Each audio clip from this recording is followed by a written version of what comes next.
I'm a walking, living legend, ain't no doubt about it. Stack my money to the sky, I'm just grinding out here. I'm a walking, living legend, ain't no doubt about it. All my faith is in God, that's the reason why I'm here. I'm a walking, living legend, ain't no doubt about it. All right, I'm sitting here with TJ King. He's a professional music artist doing his thing, and I'm here to just kind of honor him today and share with his musical experience and teach you guys all about what he does. You want to go ahead and introduce yourself? What's up, guys? I'm TJ King, or T King.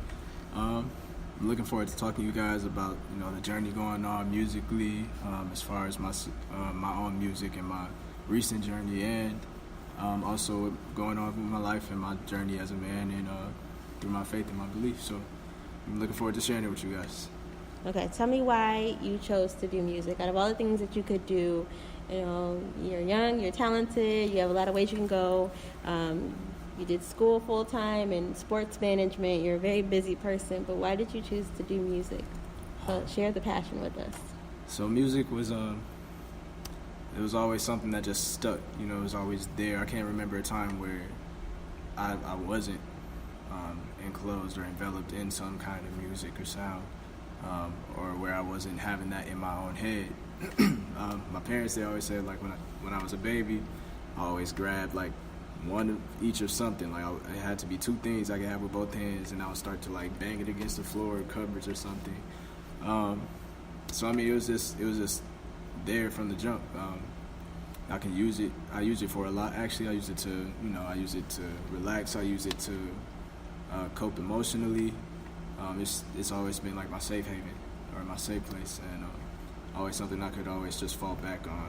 So you mentioned it's a safe place, it's a safe haven for you. Can you tell me about some things that you've struggled with or dealt with in the past? Why would you need music as a coping mechanism? For anything regarding to just moods about life, when if I'm feeling like I'm at a real low point, I can always rely on something musically, whether it's me writing myself or me listening to something that will get me uplifted. It's always just been a good scapegoat for me. It's always been reliable, and it's always been consistent for me. I mean, you're 23 and you're being very successful. What would you have to escape from? Like, you seem like you have it all together. No, it hasn't always been like that. When you go to school, like I went to school at Western. But when you first get there, your initial reaction is, all right, I got some freedom. This is the first taste of living on your own. Mm-hmm. And that can be kind of dangerous. It can be, you can get into the wrong kind of stuff, or not even necessarily get into the wrong kind of stuff, but just get too distracted and, the parties, the hormones everywhere, everything is just like so quick and hands-on, and like it's all up to you. So much temptation in front of you, and now you have to rely not just on what you've been taught through faith, but also now, am I really standing? Am I moving forward in this word, or am I going to move forward in this world? And I know that's a big, especially I'm thinking back to college, it's a big, time in your life. You're trying to make decisions, and do I make the right choice, or do I make what I want to do because it sounds or it feels good? Right. Like it's like, okay, I'm going to stay home and study for this exam I know I got at 10 a.m., or am I just going to go out to this party and have fun just because it's there and everybody else going? Right. So talk a little bit about your inspiration. Who inspires you? Who do you consider someone that you look up to? As a man, my own dad.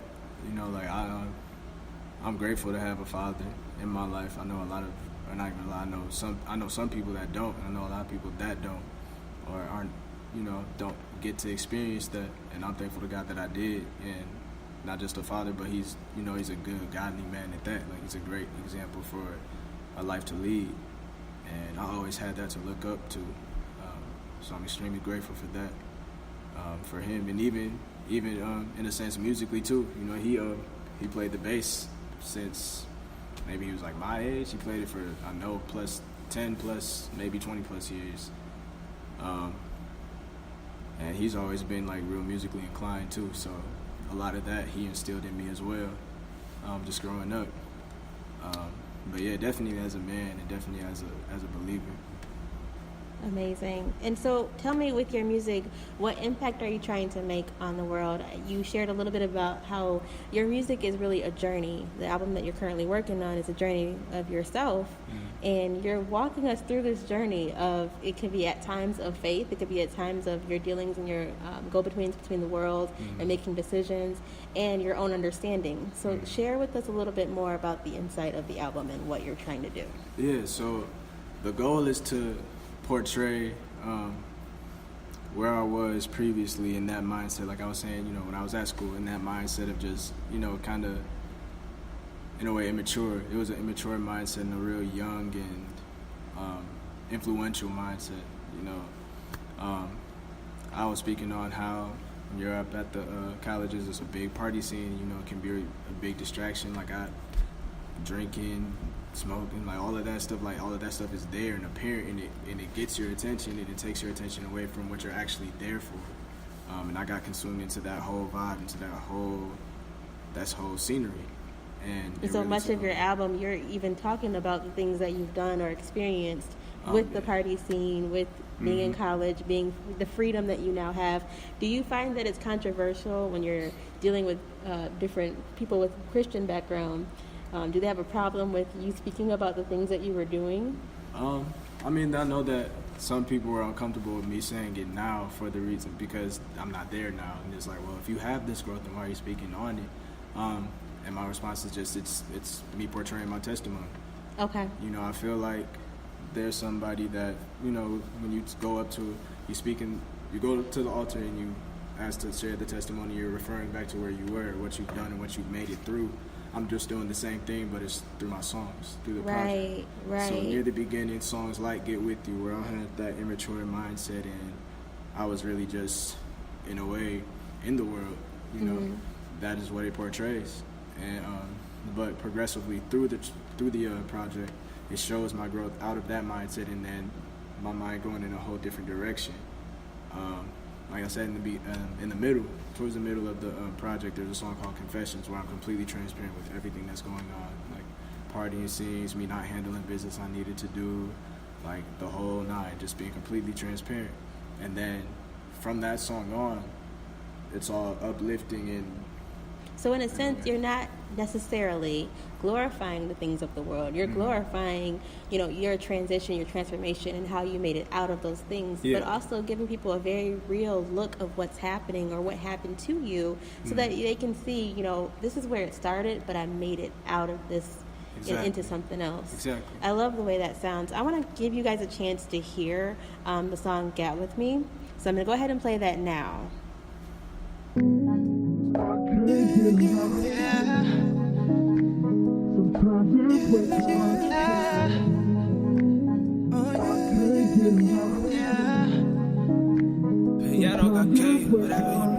Baby, what you doing? Can you bring that over here? I love the way you're moving, can't nobody else compare. I've been trying to keep my cool, but baby, I just had to share.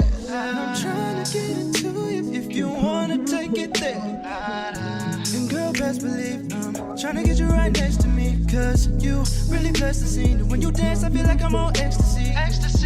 There's no questioning, it's only right that I give you what is left of me. And every night, I'll make sure you get the best of me. Only thing that's left to say is if you let me. So I'ma keep it simple. The way you bumping and grinding make me wanna get with you. Know exactly what you want, cause I'm all okay, so I see what you mean. You are giving them a very real look at what's going on. And to me, I feel like it's something that people, in a way, need to hear because you are thinking this way. I mean, I can remember in college, you know, dating, and you're thinking that way. That's exactly what's going on in your mind. Right. And so I think it is good that you are shining a light on what's going on. To me, it helps me understand, for me, my children, like, what are you thinking about now? Because I hear what's coming through in your album, and it's very real. Yeah. Like, that's the way you're feeling. You're not thinking about, let's date, let's get married, let's have children and a family. That's not at all where you're going. You wish you were able to, you know, then people always say, oh, you wish you knew then what you know now. It's like, it's so, like, cliche, but I mean, I really do, you know, just wish I had the mindset that I did have now and the understanding I have now. I wouldn't have to go through a lot of the things that I went through. I wouldn't have had to get essentially sat down by God because I was just, getting completely distracted from everything that it was I was supposed to be doing. I love it. So, can you tell us now that we're transitioning from that, what are you currently working on? Currently, the project is going now. I'm 2 songs left to record until it's done, and the release date is supposed to be July 1st. Can you give us a sneak? Tell me what the title might be of the next song that hasn't been released yet. On the next song? Or on the project? Sure, yeah. Okay. We're trying to get inside and get some deep side dirt that nobody else knows. Okay. Well, after Confessions, there's a song called I'm On. That's probably going to be one of my favorite ones. Okay. Why? Why is that your favorite song? Well, it's just like, it portrays just like, where it or brings back or brings up where it was in the past. But then that's the real true showing of like how I am now. It like shows that, and then it shows me coming out of it. Oh, okay. So like I'm on, essentially it's like I'm on musically, I'm on with my, I'm on with my life, I'm good, like I'm on a straight path, I'm on a progressive path, both physically, emotionally, mentally, and spiritually. Okay. I'm on in every aspect. It's just I love to hear, like, especially in the younger generation, growth and transformation and like an awakening. Like, you kind of just one day that light switch comes on, like, I want to do better. I want to make a better life for myself. I want to see myself move forward. And sometimes people think making a better life means, I have everything in order as far as the physical things. But sometimes that could be spiritual, where you can be set back spiritually and going through like a desert land. And then when you come out of that desert and you see like, you know what? This is beauty. This is where I want to be. I want to get here. I want this growth. I want this. I want more and more and more of this. I don't want to be in that desert place any longer. So I love that you're kind of having to explain that awakening moment and shining light on how you're getting there. Yeah. And I can't wait to hear more of that as well. I want you to talk about what your motto, your mantra, like, how do you keep going? Because this is a lot. It's a lot to bare your soul to someone. And, do you ever have that moment where you're like, should I be telling all of this? It's just, in all honesty, I just feel like this is the way God wanted me to do it. I went up to church and up to the altar so many times and got prayer over this, like, because it's like I always knew that this calling. There's a story. Me and my dad, we were in Kalamazoo. I was probably 16 at the time. Okay.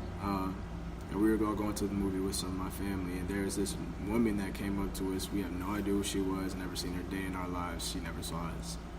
She just came up to us, and she was like, "Excuse me, is this your son?" She was speaking to my dad. He said, "Yes." And she was just like, I just put it on my heart to tell you that your son is going to be a leader. Oh, wow. And he's gonna be able to move many, and he just wanted me to tell you that. And ever since then, my dad really like fed that into me.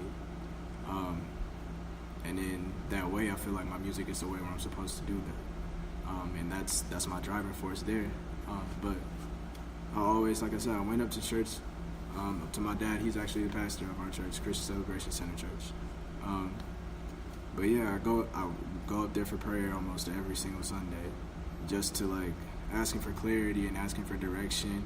Like, I know this is what I'm supposed to do. Now how do I start, or where do I start, or what is doing too much and what's not doing too much, like, without compromising or conflicting who I am as a believer and as an up-and-coming Christian man who's trying to establish a better walk and also establish his musical journey. And there was a prayer that the last time I was not the last time I went, but the last time I heard from it or for it was about 2 weeks ago.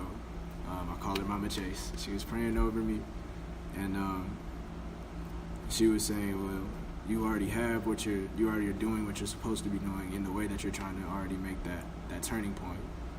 Now you're just trying to look for consistency. And I was just like, well, yeah, that's essentially, I guess, what I'm asking for. So I got prayer over that, and, church ended up, everybody's going their different ways. And Papa Stan, which is actually her husband, came up to me, and he was saying he caught a revelation when I was getting prayed for. And he told me, God is saying you have everything that you need right now. You just need to move forward with it. Let the Holy Spirit guide you, and when he tells you to do something, do it. But be confident in that. And it's like, you've had questions and uncertainties about your musical journey, your journey growing up and really getting a better understanding and a better knowledge as a Christian as well. He was saying you have everything, you're doing everything you need to be doing right now, but just keep that going. I love it. Your circle, and I do talk a lot about positivity and how to fight negativity and how to move forward in your dreams. And your circle is so strong, and that is one of the steps that I shared in one of my podcasts, where sometimes you have to cut your circle short and move the negative people away from you and bring in the positive. And the people that you've mentioned, and I'm blessed because I got to know them personally, you know, Pastor Terrence King, Elder Chase, and Minister Chase, his wife. I mean, amazing people that are around you and that support you, and just to even have them in your group and that they're pushing you forward is an amazing blessing. So just a quick tip for our listeners who may not know these people. You can still do the same thing by surrounding yourself with positive people. The thing that I would urge you to do is to find someone in your area who maybe you want to emulate or be like, or maybe there's something in them that you would want, and, you know, go to them, have those conversations, you know, tell them what it is you like about them, and, you know, ask them what are they doing in their daily life that makes them that way. Ask them, you know, how to become positive. Can you be in my circle? I mean, it's okay to ask to have someone that is a supportive and positive person to join you. Most of the time, if they are truly the people you think they are, they won't say no, and they will push and, you know, help you grow. And then I'm never going to say not to join a great church, because a great church helps, and you come from a very wonderful church. I've been there several times, and, you know, just to see what comes out of that facility is definitely blessed by God. So I truly believe them when they're telling you these things, that you are set to do great things. Share a little more about some of the things that you're currently doing. And then after that, I'll go ahead and let you go, because I've been holding you for a long time. No problem.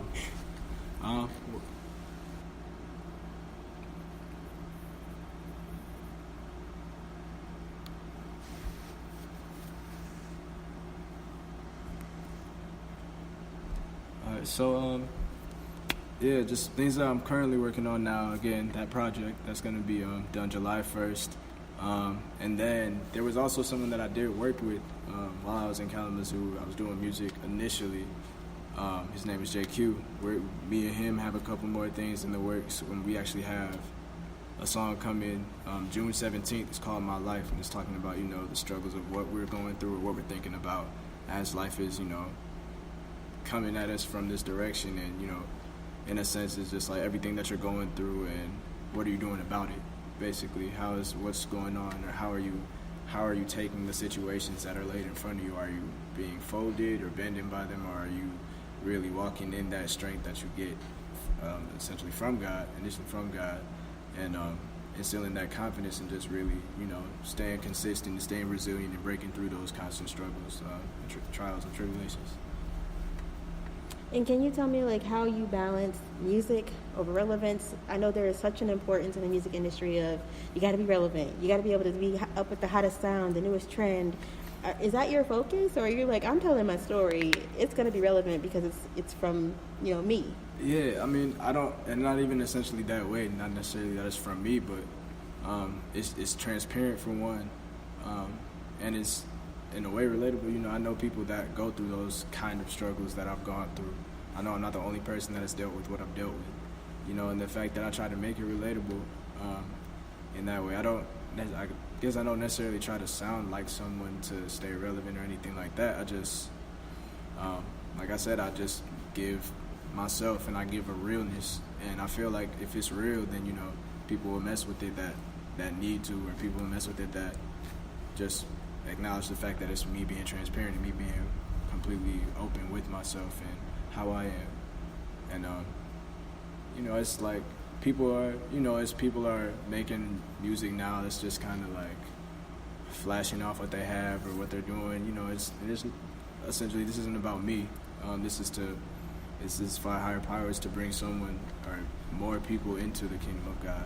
I love that. And I know that you said your degree was in sports management, and you've been saying that psychology. My sister's sports management. Right, your sister's sports management, your psychology, sports psychology, which I think is awesome. But you still do a lot, you know, in the community. You just traveled to Ghana recently, and you were doing a basketball camp.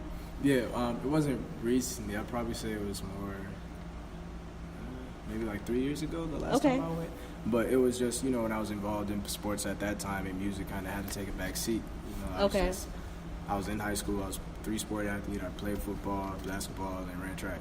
So, a lot of Do that you was plan on doing more things like that? Are you going to be doing more community I would events? like to. Yeah, I would like to. I would definitely like to. I want to try and get something established in Lansing. That would be cool. My dad has brought up the opportunity, or not the opportunity, but the idea. It hasn't really been talked about since, just because I've been on this on this separate but personal journey, and he supports it still. But that is something that I do want to be able to do still. I just know it's another way that I'll be able to reach out. Do you have any tips for anyone who wants to do what you're doing? They want to sing, they want to get into the industry. I mean, can you tell me, like, what would you say to them? If a young kid comes up to you and says, I love this singing thing, I'm into it, I want to do it, what do I do? I would just tell them there's no better time than now. Like, if you have it, go for it. Why not go for it while you're ambitious about it, and then, wait for so long and sit on it, whether you want to do it or not, and you end up doing something you don't want to do, and you're asking yourself, what if? Don't give yourself that opportunity to say, what if? Take advantage of that opportunity. And it's okay if you, essentially have a fallback, but go at it in a way that you don't have to need it. You want to put your all into it. And I was told that from a friend too. And she recently just told me that it's just like, well, you have a fallback, but believe in your plan A. And really walk in that. And I feel like, if you do that, you let God lead, there's really no way that it won't prosper. Okay. Anything closing that you want to say to the listeners? Anything you feel that's important or relevant that I didn't mention? I think that was pretty good. I mean, you guys stay tuned for July 1st, the project. I can't wait to share it with you guys. I'm excited. How can we follow you? If we're interested in, getting a hold of your music and following your journey, how can we reach you? Yeah, on my SoundCloud, I'm just t.king, or if you type in SoundCloud /tking0201, my page will pop up. Snapchat, tking32, Instagram, I am tking. A lot of what I post musically is on my Instagram, so I am tking. And I have a Facebook music page as well. It's just T King music page. And I post a lot of my musical content and my growth, and a lot of just news and on those two alone. I do them on everyone, but mainly those two, the Facebook and the Instagram pages. Okay. Well, I'm going to go ahead and make sure I post those links into the bio form on this actual podcast so people will be able to find you. And then also, if you need more information, you can also follow me at Mrs. Amirika on Instagram. I'm sorry, actually, we just changed it to Made in America on Instagram, and also on Facebook at Made in America. And you can also find me on Twitter at Mrs. America. So I had those two backwards. But please do follow either one of us or both of us. We would love that. But we're going to also be in contact, so I'll be promoting him, and you'll be sharing the link on there. So yes, you'll thank have you for the opportunity. I appreciate you. anytime. You're more than welcome. We are happy to have you. We love to hear about people that are doing great things. I know you're being very modest because there's a lot of things that you do that you're not sharing with our listeners, but if they follow you, they'll learn all about you and more about what's going on. So I'm super excited for your journey, and I pray that God blesses you and continues to grow and keep you in his presence. Thank you. All right. Well, listeners, it was fun. We'll see you again for another interview very soon. Remember, life is livable, but let's make it better. I'm a walking, living legend, ain't no doubt about it. Stack my money to the sky, I'm just grinding out.